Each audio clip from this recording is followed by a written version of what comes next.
All right, and hello everybody. Welcome to Career Conversations for January 2023. My name is Richard Retha, Digital Content Manager for APH CareerConnect. We have excellent and exciting interview this afternoon and evening for all of you, and we will encourage you all to put your questions in the chat. And again, we have a great interview. This is one of many, nearly 10 we will have throughout the year, and we've got quite a few lined up.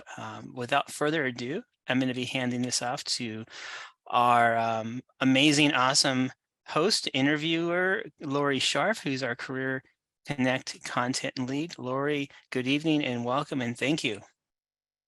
Thank you, everybody, for attending tonight, and thank you for coming to Career Conversations.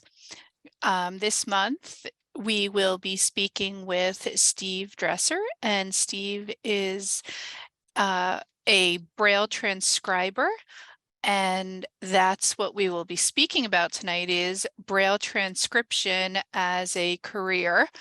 And I'm sorry, my Braille display is doing something weird, and I'm trying to bring my list of questions up here. Okay, and so we're going to be speaking to Steve Dresser, who is a Braille transcriber, and he is the owner of Janko Productions. And thank you for coming tonight, Steve. Oh, thank you. It's my pleasure to be here. And why don't you tell us, because I think sometimes people don't understand how Braille transcription may work. I think people think Braille transcription is just, okay, you take a word, you make it into Braille, and it's quick and easy, and the computer does everything for you. So maybe if you can enlighten us a little bit about how you do Braille transcription as a person who is blind.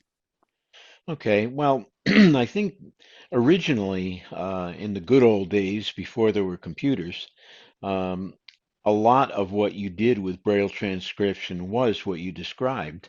You sat there with your Braille writer of choice, be it Perkins or maybe back in the old days a Hall or um, some other machine, and you sat there and laboriously looked at the print copy of the book and you wrote out the Braille, um, being careful to follow all the rules and do that kind of thing. And then we got computers, and computers made it easier because now all of a sudden we had this thing called transcription or translation software, um, of which Duxbury was probably the first, and in my mind, still the best. To me, they are the Cadillac of all Braille translation software. And that's not to knock any of the others. It's just that they did such an incredibly thorough job. Um, and it's when somebody has done something like that, it's kind of hard to beat. Um, I don't know that, well, I won't go down, into that particular uh, part of it because that's kind of getting away from the subject.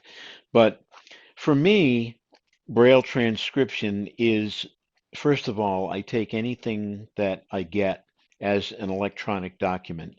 I don't try to scan things in because if I did, I would then have to get somebody to correct it for me. And by the time I got through doing that, I would probably double or triple the price of whatever I did. And at that point, um, people would stop asking me to do anything. So for me, as a blind person, as a totally blind person, I kind of ask that if somebody wants me to transcribe something, they provide it to me in an electronic format that is not a scanned file. It's got to be text of some kind. PDF I can live with if I have to. I would prefer a Word document only because PDF, despite all of the uh, all of the ballyhoo about how transportable it is and how universal it is, um, depending on how the document is rendered, it can be very strange, and you can spend an awful lot of time correcting the mess that comes out of your PDF reader of choice. So I run the document through the translator, and the translator does two things. It takes the printed material and turns it into contracted Braille in your uh, contraction system of choice. Now, of course, it's UEB. Used to be, um, I don't know what they called it before that, but anyway, that for a long time, that's what we all used. So the translator does that, and it formats the document, and it does an excellent job of translating, and a pretty good job of formatting, which is to say, the pages now have 40 characters per line and 25 lines per page. But there are still things that a transcriber has to do. For instance, um, you get a Word document that, say, has a list in it. Every line in that list, the way most people type a list is they write an item on the line, they hit an enter at the end of the line. Well, what that does in Word is it makes a paragraph. So now in Braille, instead of something that's a list, you've got something that's the first two cells, or the first line is indented by two cells, and if it wraps around to the next line, that's out at the margins. So one of the things I may have to do with those entries is convert them to a list. And so what I do after I get the program into the translator is I look through it to see if there are things that have not come out right. Things like what I just mentioned.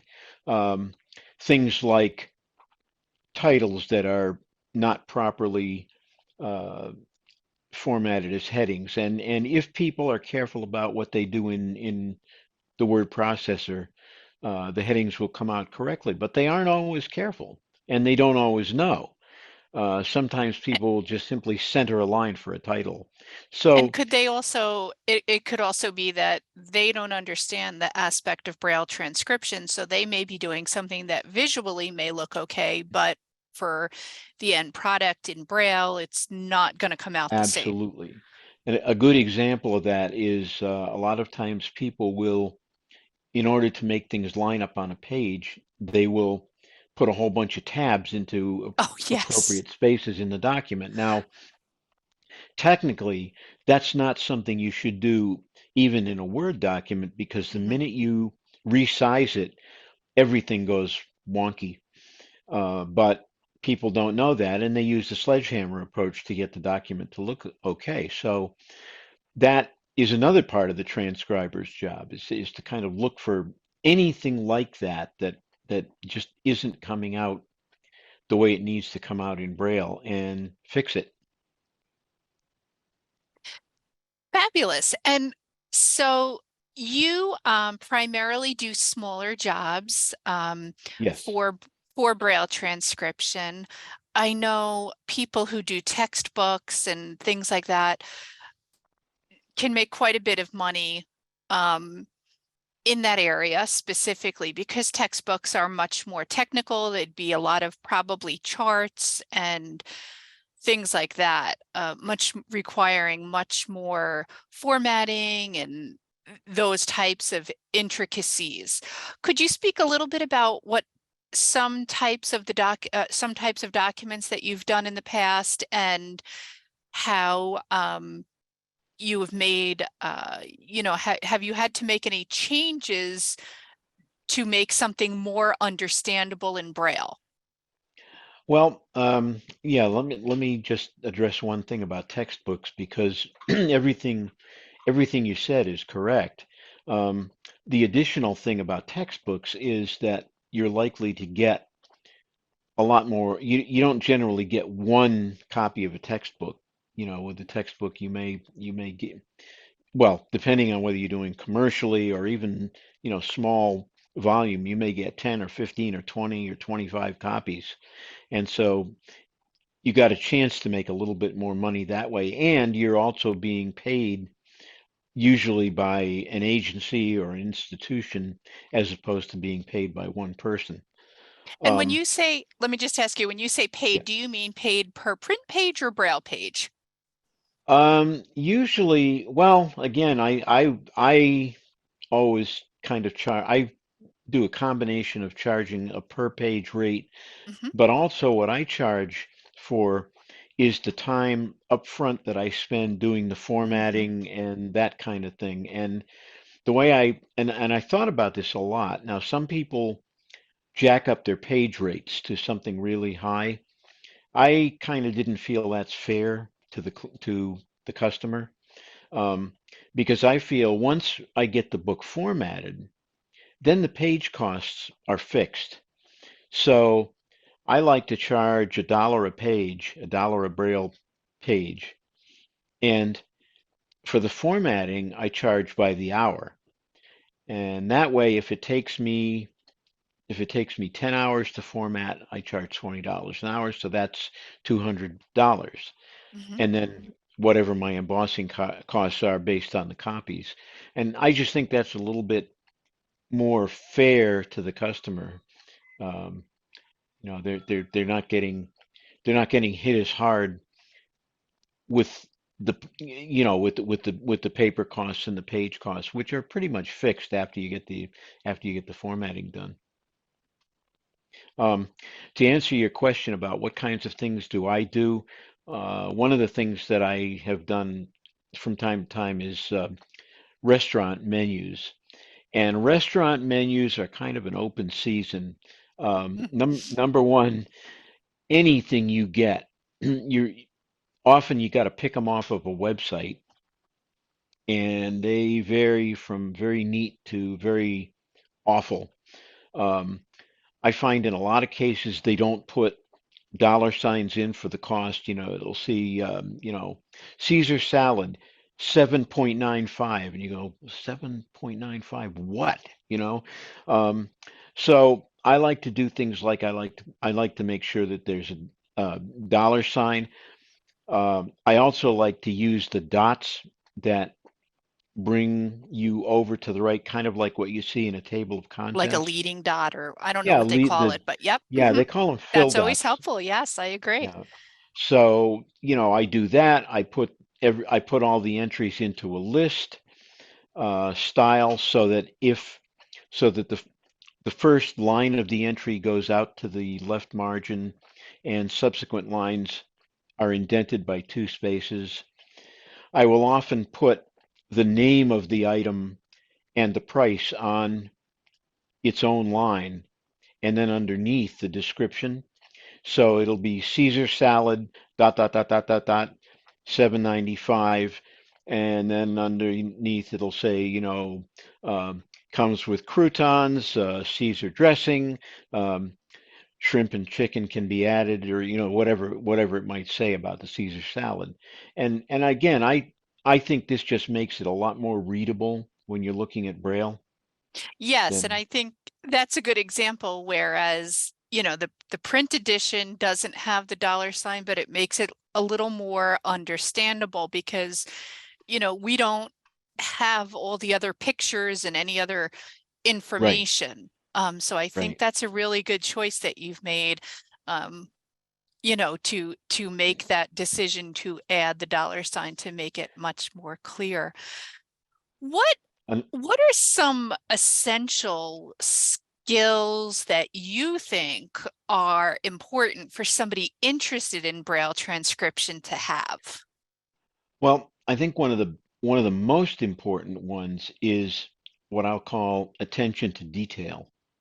I mean, anybody can take any file and run it through a translator, and you'll come out with something. It'll be mostly readable, but maybe not pretty, um, maybe not easily understood. So your first job as a transcriber, I think, is to look at the document you have, see if it appears to be something that people will understand easily in Braille, and if it isn't, you do everything you can to make it um, more Braille friendly, and that is, I think, where the art comes in. The translator does the science part because it knows the rules. knows the formatting rules, but I can look at that document and go, wait a minute. This is in a table, and if we leave it as a table, which was maybe designed to be printed on something that was 80 columns or 80 characters wide, you've only got 40. This makes no sense. I've got to come up with another way to render this so that somebody looking at it in Braille is going to be able to read it. And that I think is the biggest thing that uh, you as a transcriber need. Um, So, so it's, proofing, oh, yeah. I'm sorry. I was just going to say, so it's kind of like you have to think about how somebody else would perceive something to make it more understandable. Yes, yes, Hmm. and then find the way to do that in the best way that you can, and there's no manual for that. I mean, it's just kind of something that I mean, I guess number one, as a Braille reader, I know what kinds of things would drive me nuts, and that certainly helps me make that decision for other people. Um, but if you're not willing to do that, then you probably shouldn't get into transcribing because that's really what makes it worth doing. I mean, otherwise, you could just tell somebody to go invest in the translating software and let them do whatever they want. Yeah, Duxbury is a complex program, and there's definitely a lot to learn about it. And Steve is a fabulous resource. I read his emails all the time that he sends to people with little instructions, and I say, he knows so much.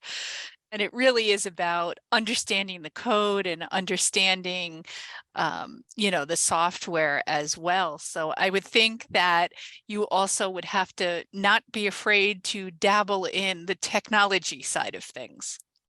If you really want to do it right, you got to dive into the software. You've got to understand maybe if you don't necessarily know every code, you've got to understand what they do.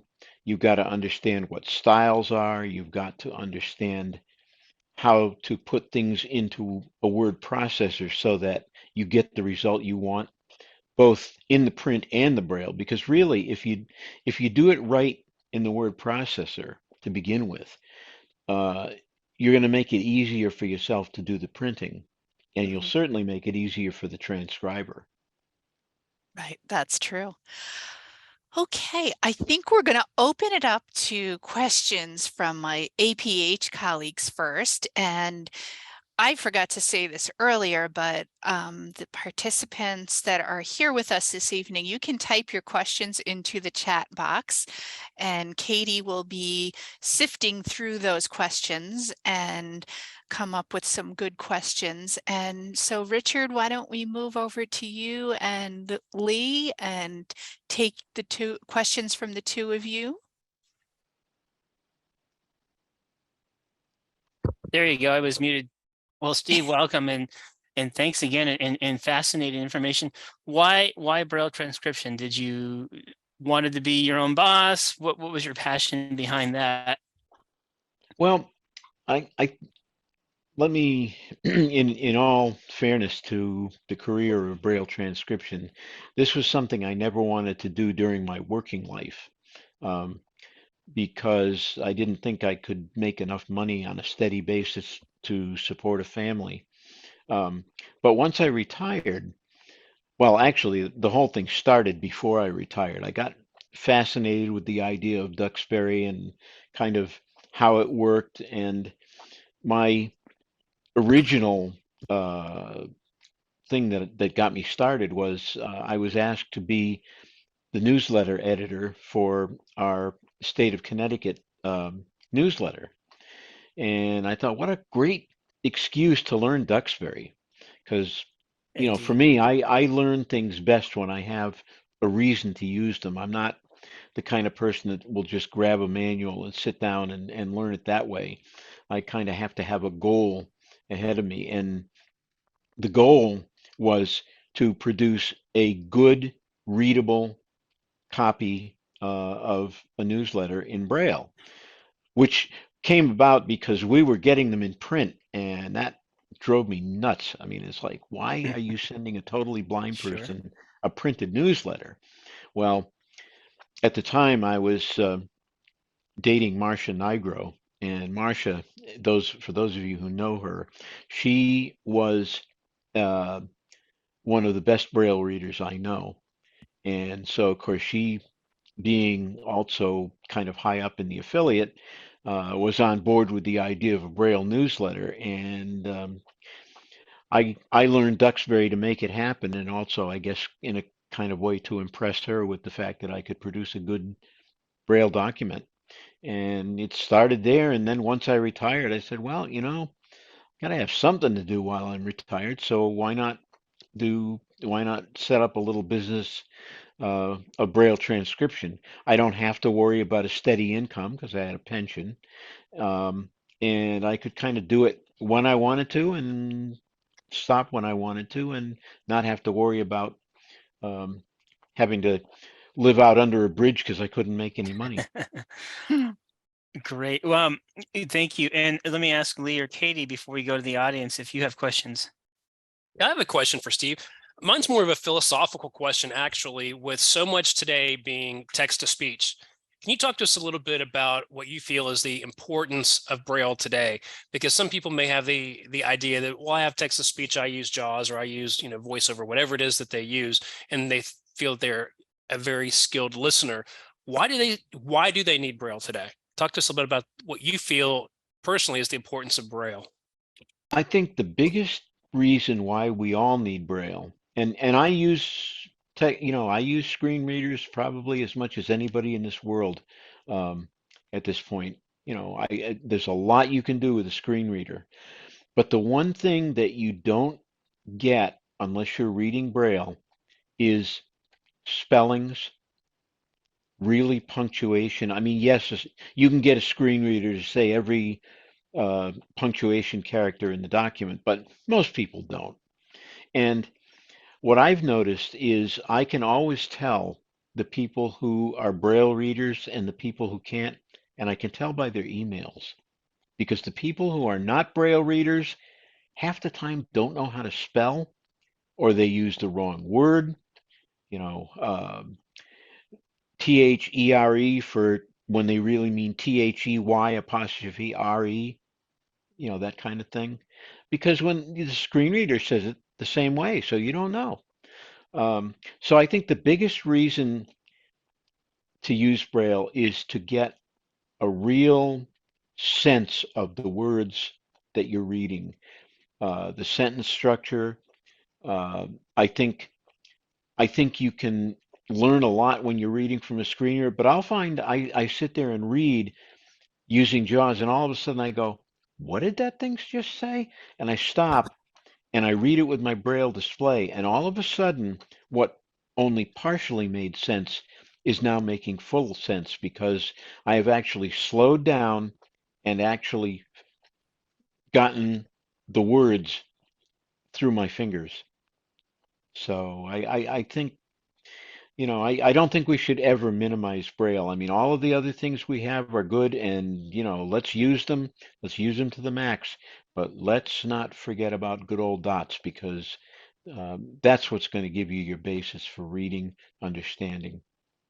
Thank you for your answer. Sometimes I think that some people today just rely on the technology part or the text-to-speech part and don't really consider the importance of Braille. So thank you for sharing that and giving us your perspective on it. I think it's very important. And if I can just add to that, I know as somebody who uses both Braille and screen readers, sometimes I'll speak a text message, for example, and I just can't hear what the word is that was there, and I'll say, I gotta look at this with Braille because I don't know what this word is. Yeah, yeah, absolutely. Katie, what do we have as far as questions? I know there are quite a few in the chat. There are, and I'm happy to be reading these questions from my Braille display. So we are just all about Braille tonight, and that is awesome because yesterday was Louis Braille's birthday. So That's right. yeah, Yes, it was. cool stuff. All right. So first up, we have a question about some source document formatting that you were talking about earlier, asking if you, how well known to transcribers is the NIMUS tag text format, and do you use that? And if so, why or why not? I can't say that I know a lot about it personally, but it sounds to me like that would be something that would have to be in the printed document that you get. Is that true? Or is it something that you produce afterwards? My understanding is it's a way to make the print, it's kind of a way to make print more more accessible, marking up the print. Well, then in that case, that's got to come in the document that you get. And so I would kind of look at it as saying that's something I would expect from the person who gives me the document. Um, if I have to put all of that into a document too, then I'm just better off to cut to the chase and go to the translator and do it afterwards for the braille and not worry about the print. So thank you. We do have clarification that it's produced after the fact. Oh, So it it's is after the fact. yes. So Yeah, it's a I kind of a repository. okay. It's something that It's I've like a heard the word, but yeah, go it's like ahead. isn't it like a central database, I guess you would say, where you can list Right. items, is my understanding. It's not, I think one of the Braille translation software programs may have like a setting for it, which may mean that it may implement certain types of textbook formatting, that type of thing. Yeah, I wish I was more qualified to comment on it because I've heard the term, but I can't say that I know anything about it. Well, it sounds like you might be in the why not camp then, and that's okay. Yeah. So when you use Duxbury, do you use the print or the Braille view? And if you use the print view, how do you determine when to add a page break in the middle Okay, of, in the page? okay. Well, I do all of my work in the print document, and I do that for a reason. They tell you in the Duxbury manual that the braille that you get is an output of the translator. Um, and if you try to do your work in the braille document to make it look right, you're kind of doing the equivalent of what sighted people do in a word processor when they hit the tab key 80 million times to get the document to look right. So really, if you wanted, and I, when I was working for Perkins, of course, I was working with Judy Cannon at the time, and Mm. she did most of her work in the Braille documents, mainly because she didn't have the patience to deal with the technical aspects of Duxbury, and she would get into jams that she couldn't fix. And I would go back to the print document and see what Duxbury was doing and fix it there and say, okay, Judy, here it is in Braille. What do you think about this? And she'll, yeah, you fixed it. So we ended up with a good working relationship. She knew the Braille, she knew the rules, and I knew how to make it behave. And, that was kind of what we did. But um, I do, once I have done as much as I think I can do in the print document, I will translate the document into Braille and look at it to see if I've gotten the result I think I should get. Now, Duxbury has a very nice feature that if you are working in the print document and you translate with a Control T, because that's the keystroke you use to do it, your cursor will be on the exact word in the Braille document that you were working on in the print one. So if you don't quite know how something is going to look, say you put in I don't know, a style, or you put bolding on something, or you just want to see what kind of how it got rendered in Braille. Duxbury is very helpful with that. So I will switch into the Braille document, look at it, see if it's right. If it's not, I'll go back to the print document and work on fixing it so that when I go into the Braille document the next time, it'll come out the way it's supposed to. It takes a little more work that way, but the results you get are going to be a lot more predictable, and you won't end up tearing out your hair, or in my case, your hairs, because I have so few of them.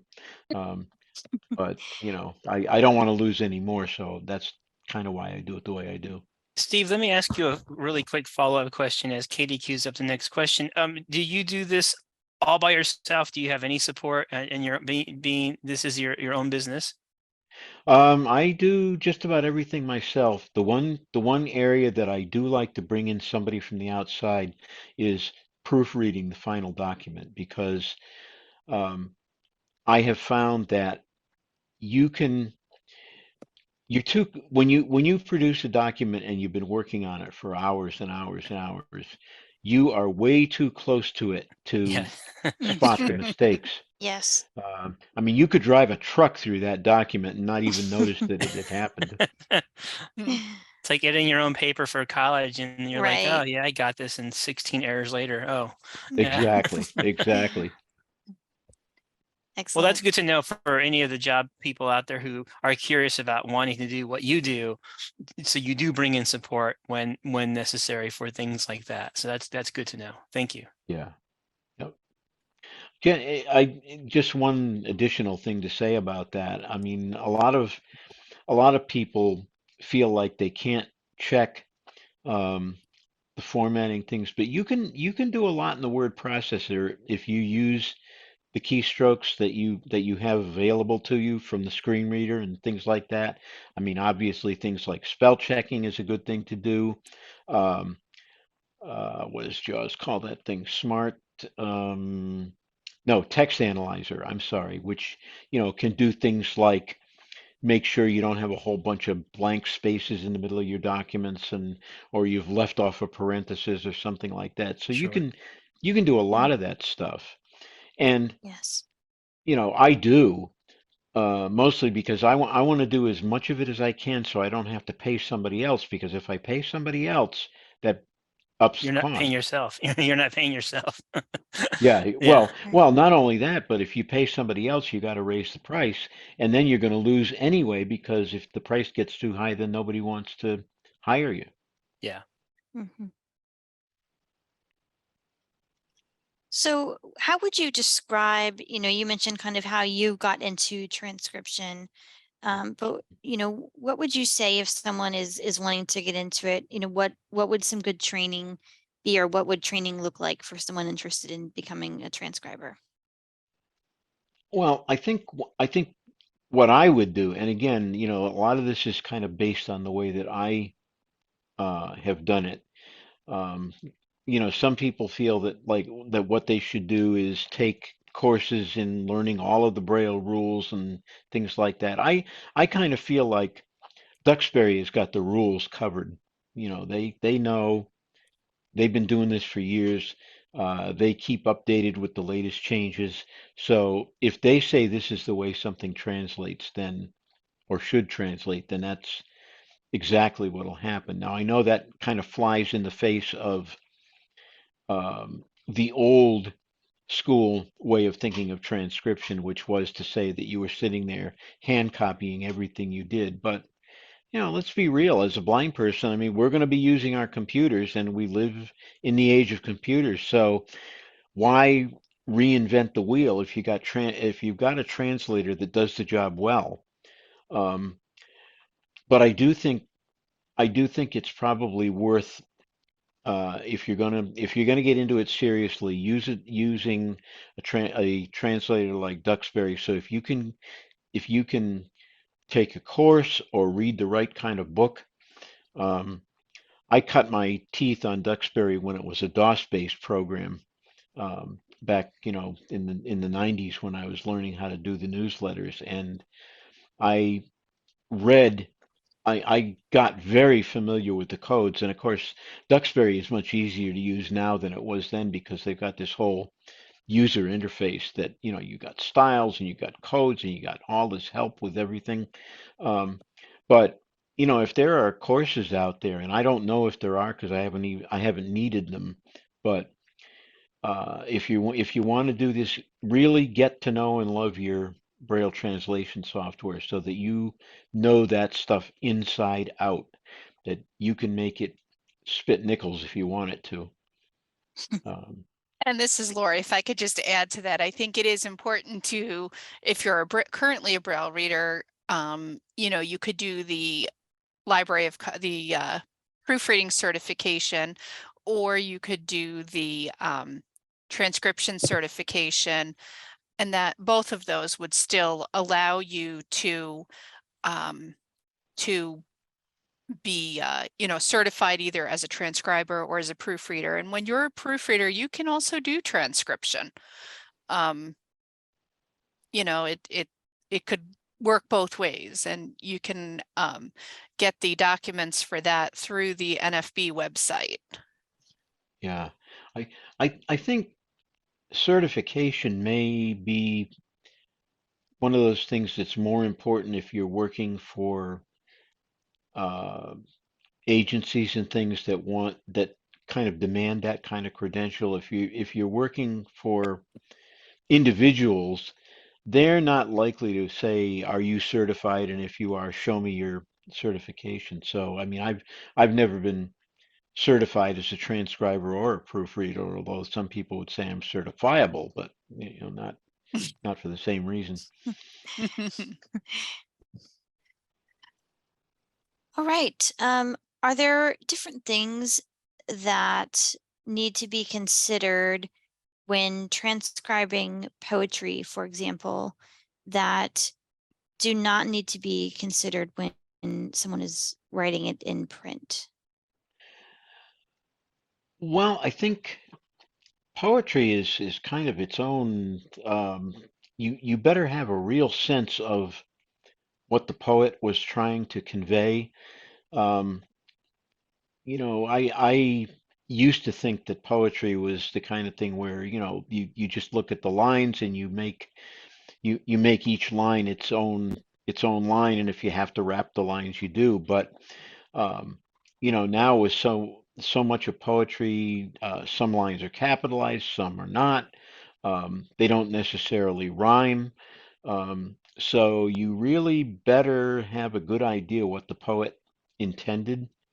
Um, and in that case, I would say one of the things that I would really want to insist on as transcriber is that the print document is done really accurately with respect to lines and capitalization and that kind of thing, because in a novel or just a straight reading kind of thing, you can kind of guess if you have any sense of grammar and you have any sense of rules and things. But poetry, um, you can't guess because you don't know. There's so many free form things that poets do that don't necessarily follow convention. So you better work with the poet to make sure that you're getting it right. Right. Next, we have a question about how do you find the work that you do? Someone is interested in maybe picking up some Braille jobs, and so just wondering how you find the work you do, and I've maybe how they can find the opportunities as well. I've mostly relied on word of mouth, and I guess again, and this raises the question of, are you looking to go into transcription as a vocation, or are you looking to go into it as something you do occasionally, uh, kind of when the spirit moves you? I don't know that I would, unless I was working for a commercial company like National Braille Press or APH or something like that. I don't know that I would want that to be my full-time job, because if you have to go out and drum up the work, you're going to be working awfully hard for very little return on money. I've mostly relied on word of mouth, but that's because I just, I wasn't doing it to support myself. I was just doing it as something to do, just kind of a way to, make a little bit of money in retirement, but also kind of a technical challenge for me of, let's see if I can actually make good quality Braille stuff that people are going to like to read. So for me, it was more that kind of a thing than it was a way to make money. Yeah. When you Great. say word of mouth, oh, I was just going to add, Katie, were you initially relying on friends and colleagues, or did you go out of kind of your comfort zone to go, oh, let me try these certain businesses that might benefit from my product? Um, I I mostly just did it, kind of through friends and colleagues. I occasionally contacted, well, even for restaurant stuff. I mean, Yeah. a friend would go to a restaurant and they would say to the owner, you really ought to have your menus in Braille, and if you're going to do it, here's somebody who could do it for you. And that, worked, but it was kind of spotty because what would happen a lot of times the restaurant would do one menu, they'd get, 4 or 5 copies, and that'd be the last I'd hear of them because, the menu got updated. But Yeah. and Mhm. we've all been to restaurants where the menu is 5 years old, Yes. and you order something, you got your heart and mind all set for it, and they go, "Oh no, we took that off the menu three Yeah. months ago." Yes. Yeah. Very common when we go to conferences. We just updated Yeah, our menu even after we sent them our Braille copy. yeah, Ah, yeah, yes. yeah. The day after. Right. Yes. All right. So we have someone who is taking a Braille transcription certification class, and the teacher is using, focusing on keying Braille using Braille 2000, which is a more of a word processor and not a conversion tool. Mhm. Wondering if you have thoughts or if there's much disagreement in the transcriber community about whether, the keying Braille versus, conversion is best, if there's any kind of talk on that space. When you say keying Braille, you mean in other words just sitting there and typing it in without running it through a translator? Is that what you With mean by that? Yeah, with Braille 2000, you have to do 6-key entry. Yeah. Oh, I see what you mean. Yes. Okay. Yep. Well, that's now we're getting back to what I consider the old school of transcription. And I think most of the classes are kind of built around that kind of thing. Yes, yeah. They expect you to be sitting at either your Braille writer or your computer that's running something like Braille 2000 and keying stuff in. As a blind person, I'm not sure how you're going to do that because um, if you'd have to be reading the print document or have somebody dictate it to you, I guess. But if you go to all that trouble, now you're back in that problem of, you got to bring in additional people to do the work, and you got to pay them, and that means either your prices go up or your profits go down, and maybe both. Um, So I don't know, but I think most of the transcription certification is still built around the idea that you're going to be keying in every single dot by painful dot. Yeah, and Um, that's really what the college classes and the transcription courses are doing, is they're teaching them to use Braille 2000 so that they can't basically cheat and take it and import it into Duxbury, hit the translation and just say, I did the exercise. So yeah, Wow. I think that makes There's sense for the class, but I don't know right. that I'd want to make a living that way. I mean, Yeah. that's just right. kind of I a think hard way it's to more do to it. teach the code and those to and so that you know Yeah, the rules and you can look at the word mustard and see that it's MST contraction. yeah, And yes, that is correct. I know. I hate it, but it is. It still doesn't Yeah. look right. Uh-huh. No, it doesn't. All right. So kind of getting back to what would you say is the range if the annual income range for someone who's a full-time transcriber?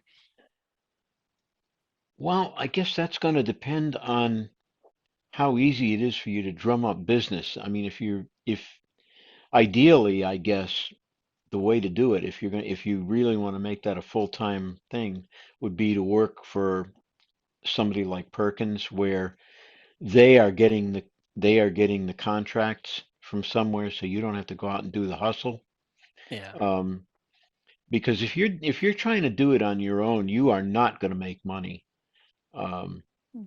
you really are not. I do not recommend this as a career for anybody who is trying to support themselves. I think it's a great thing to do in retirement when you've got other income.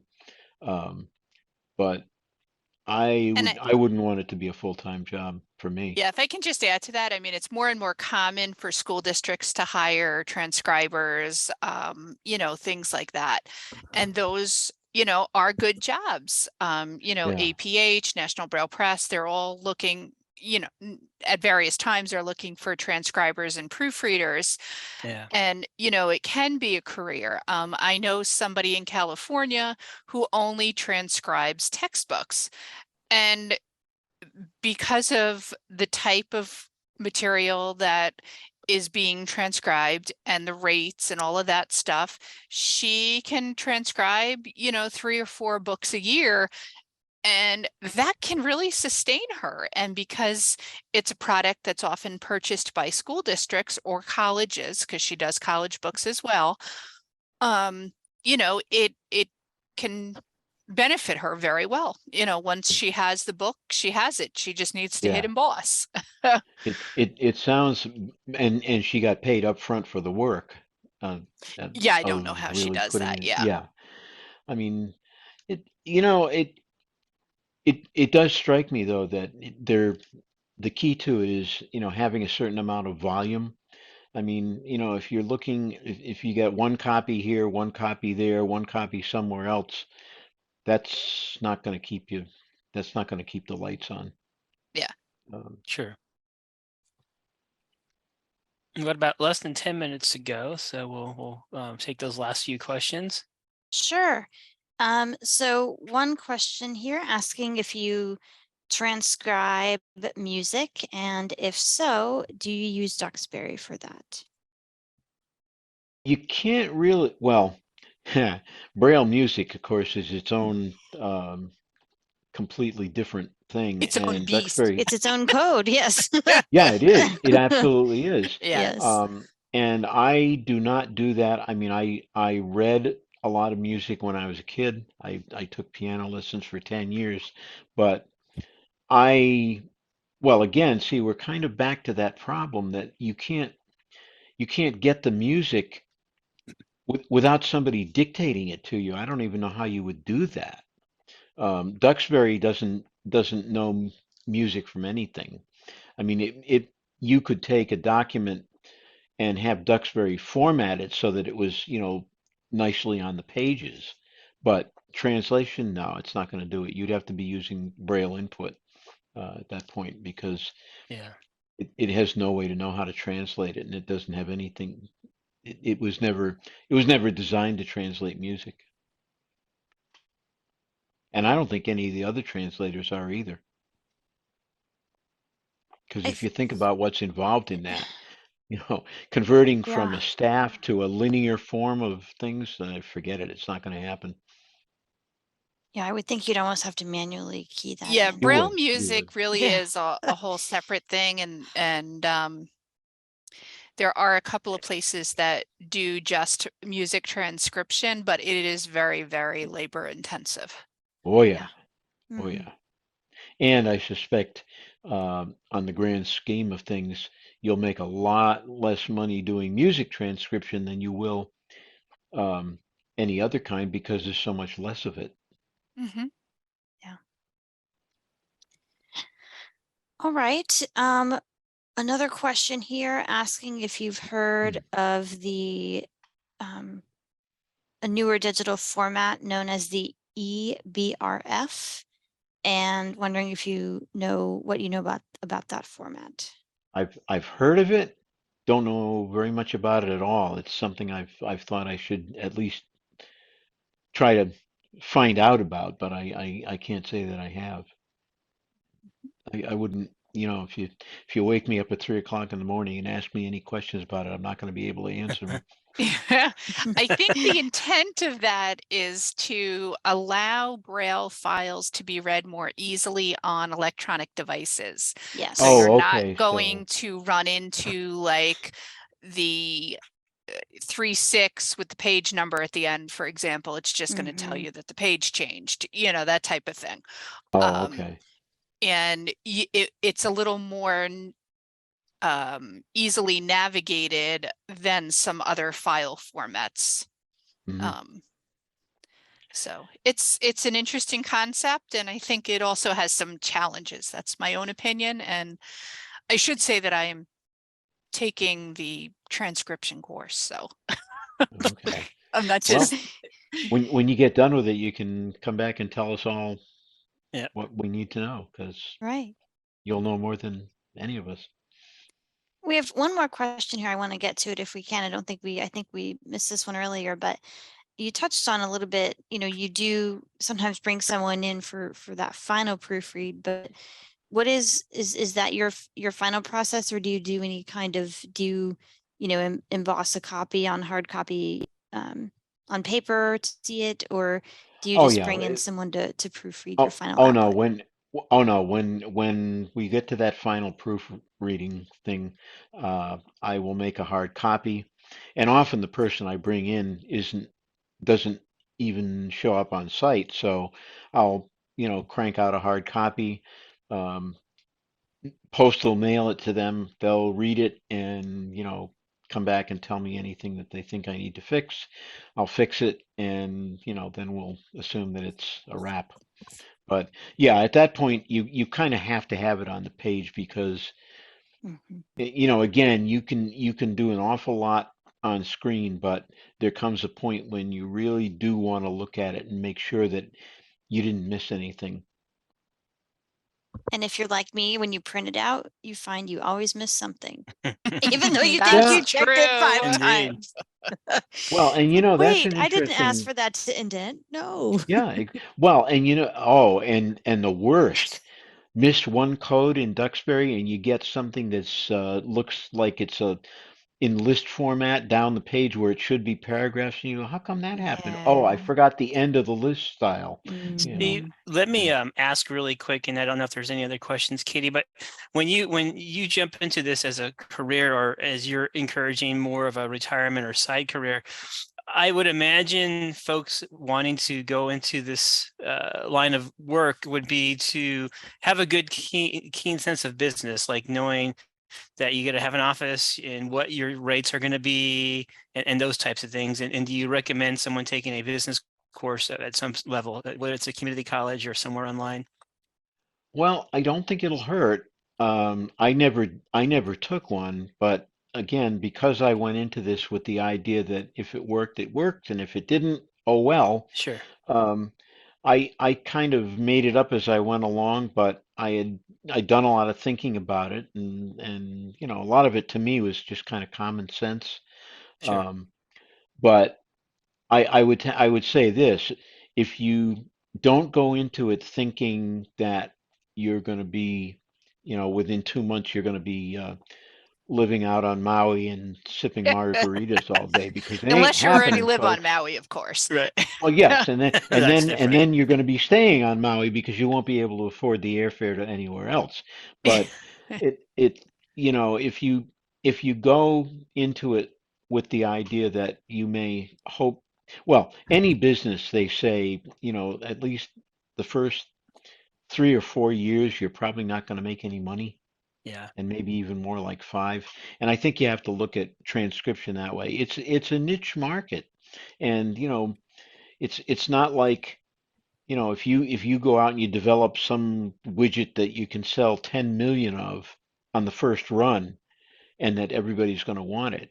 you're dealing with a very small market. So, don't expect to get rich because you're not going to do it. Steve, this has been a fascinating interview, and thank you so much for your time. And Oh, you're welcome. we put your article that you interviewed with us with Amy Lynn Smith up in the chat. You can read more about Steve and learn about Braille transcription. Thank I you, may read Lori. that Thank myself you, just to see what Steve. I see. Yeah. And we hope you all to join us in February for the next Career Conversations. It's been a All right. pleasure. And we can stop the recording and I will